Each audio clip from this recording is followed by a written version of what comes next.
તારીખ 6 નવેમ્બર સવારનો સમય હતો।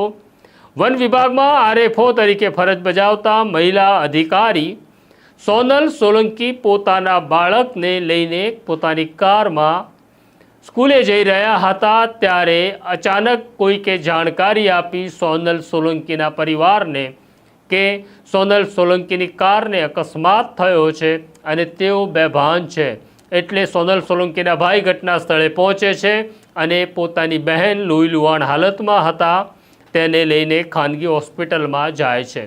કામરેજના ડૉક્ટરોએ સલાહ આપી કે સારવારમાં ગંભીરતા દાખવવી જરૂરી છે, મોટા ડૉક્ટરોની જરૂર છે। એટલે સોનલ સોલંકીને સુરતની એક ખાનગી હોસ્પિટલમાં લાવવામાં આવે છે જ્યાં સારવાર કરતાં પહેલાં MRI થાય છે જેમાં ડૉક્ટરોને ખબર પડે છે કે સોનલ સોલંકીની ખોપડીમાં ગોળી મારવામાં આવી છે।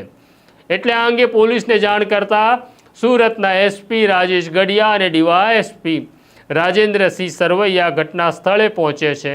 મહિલાની સ્થિતિ વાત કરી શકાય તેમ નહોતી કારણ કે તે બેભાન અવસ્થામાં હતી અને સૌથી પ્રાથમિકતા સર્જરી કરી મહિલાને બચાવવાની હતી।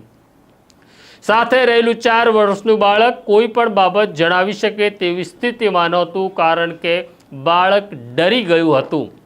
આ મામલે જ્યારે સોનલ સોલંકીના પરિવારને પૂછવામાં આવ્યું ત્યારે સોનલ સોલંકીના ભાઈએ પોલીસને ફરિયાદ આપી જેમાં શંકા વ્યક્ત કરી કે મારી બહેન ઉપર ગોળીબાર મારા બનેવી નિકુંજ ગોસ્વામીએ કર્યો હોય તેવી મને આશંકા છે કારણ કે સોનલ અને નિકુંજના સંબંધો સારા નહોતા અને તેમની વચ્ચે ખટરાક ચાલી રહ્યો હતો।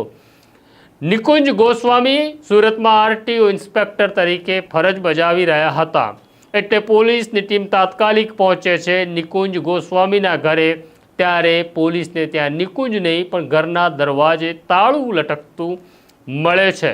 પોલીસને આ શંકા તો એવી જ હતી કે જો નિકુંજ ફરાર છે તો આ ગોળીબાર નિકુંજે જ કર્યો હશે।